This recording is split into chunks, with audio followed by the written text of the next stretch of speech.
The Selfish Path to Romance. Download Chapter 1 for free at drkenner.com and at amazon.com. Maria, you're having some difficulties? I can hardly hear you. Oh, I'm sorry. Can you hear me better now? A little bit, yeah. Okay. That's strange. Are you on a landline? Yes. Okay. Well, let's give it a shot, okay? Okay. Okay. I don't know. What can't you talk about? You mentioned something you could not discuss. What was it? Things like suicide. Oh, I wouldn't discuss that. Okay. Why give something good away? Right? Okay. But it's a bad sense of humor. But anyways, I'm having a lot of difficulties in my marriage. It's been going on for 9 years. Okay. And just nothing there. Nothing. What? Yeah, go ahead. Pardon? No, go ahead. Oh, and I don't know what to do. There's no sex drive for him. Yeah. And I'm just kind of alone in it, you know.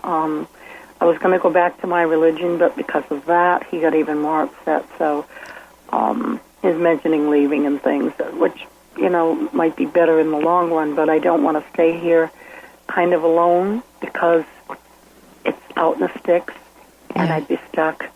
Okay. And it's a very complex thing. And right now I got my granddaughter. She's been with me since February. How old is she? She had no place to live, and she's pregnant. And I'm like, oh. Yeah. And she's ADHD, and I've been just going crazy. Okay. It sounds like you're on overload, and it sounds like you've been married for how many years? 13. 13 years, and some of them are good. A few. Okay. My daughter died the year before, so it put a damper on even our relationship. Oh, you know? Is this your granddaughter's mom? Yeah. Who died? What did she die of? Suicide. You told me not to mention that. Okay. No, that's okay. I'm amazed that you could joke about it. I'm very sorry to hear that.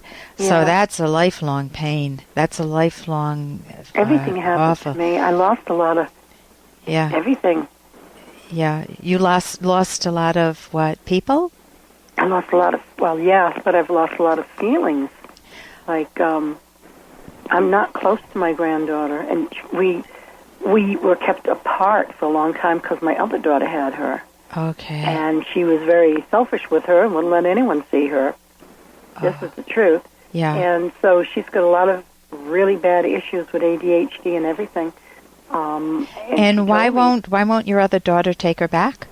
The other daughter? Yeah, that was taking care of the granddaughter who's now pregnant. Hey, I got to interrupt this because we've got to pay some bills. 30 seconds, that's it. A very quick ad, and then Ellen will be back. Romance.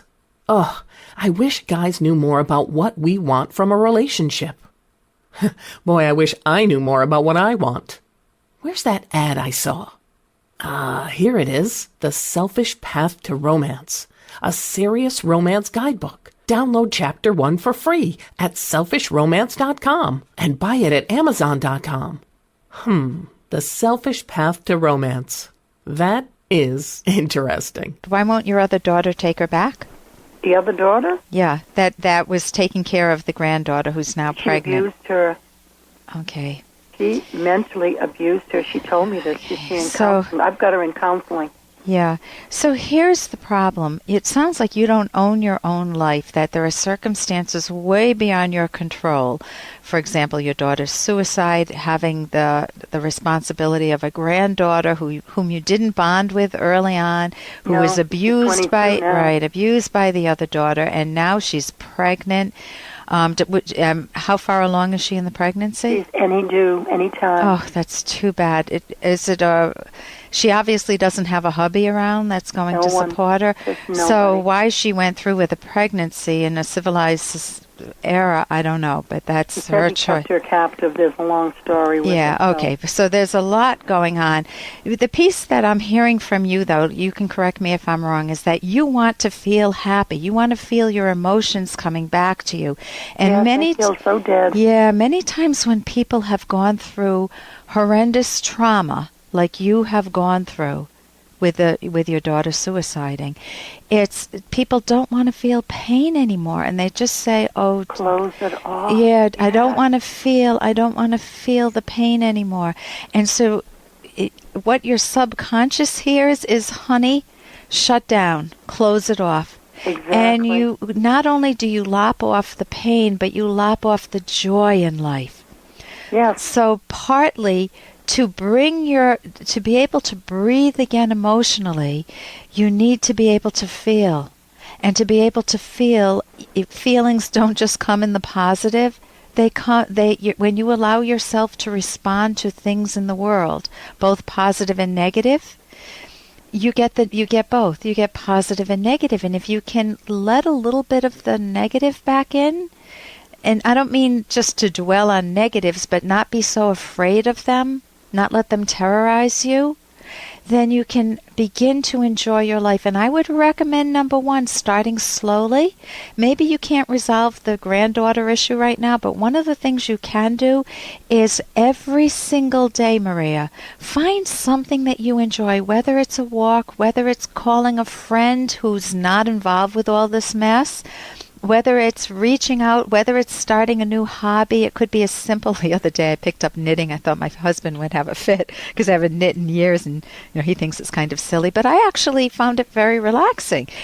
Finding something. If you're lonely, there's a book, the Loneliness book, by I think it's Mary Ellen Copeland, that you might try. It has some ideas in it on connecting, but you need something in every single day that's your life. Should you leave your husband or not? You sound very solid that you've been in a bad marriage for 9 years. There is nothing there, you told me. If there is nothing there, then you answered your own question. Yes, it would be great to leave him. Now you need to deal with the functional things. How do you leave him when you're out in the boondocks with your granddaughter, right? So that would be the question to ask yourself and work with a therapist on, to come up with a strategy. It may not be this year, but to come up with a strategy where your granddaughter maybe can get some help elsewhere to become more self-responsible, and where you can gently liberate yourself and also liberate yourself from the marriage. So I would get that help. Thank you so much for your call. Thank you. You're very welcome. And here's a little more from Dr. Kenner. Oh, it's kind of sensitive.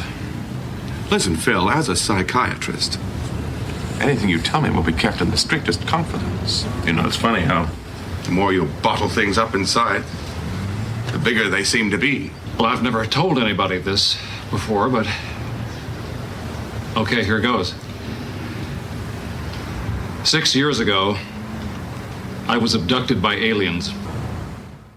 And that's from Fraser. And you can keep stuff bottled up inside, and it's absolutely true that if you find someone whom you can trust, whether it's a therapist or maybe a good friend or maybe your spouse, and you start to unbottle what you've kept inside for so long, assuming you don't burden the person you're unbottling with, it can feel such a relief. It can feel like, oh my God, I thought this was a huge deal.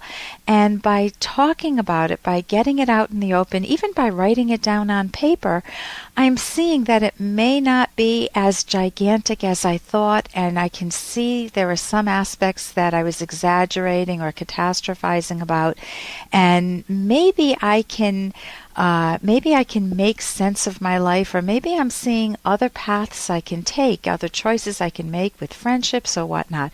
However, there's one caveat. If what you unbottle is that you've been abducted by aliens, you definitely need help, because there ain't no aliens. There are no aliens, and the problem with that is you've lost contact with reality, and you don't want a therapist who goes along with you, obviously. You want a therapist who has their feet grounded in the facts, in reality, and will help you go from a state where you may be either evading, pushing stuff out of awareness, or making stuff up, believing in fortune tellers and whatnot, astrology, stuff that is bogus.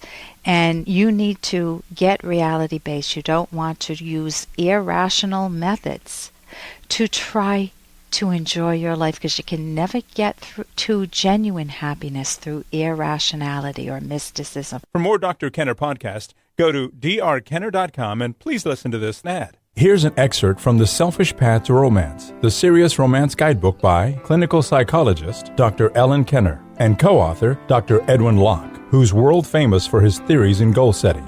A good antidote to reckless spending is to ask the following questions before buying anything, especially the big-ticket items. What is the real reason I or we want this? Is it to show off, or because it's a real value to me and my family? Would I even want this if no one other than my partner knew that I had it? Did I choose it using my own judgment, or just because others said it was desirable? Is this the best possible use for this money? Is there something that would be more valuable to us in the long run, like putting it in investments or savings? You can download Chapter 1 for free by going to drkenner.com and buy it at amazon.com.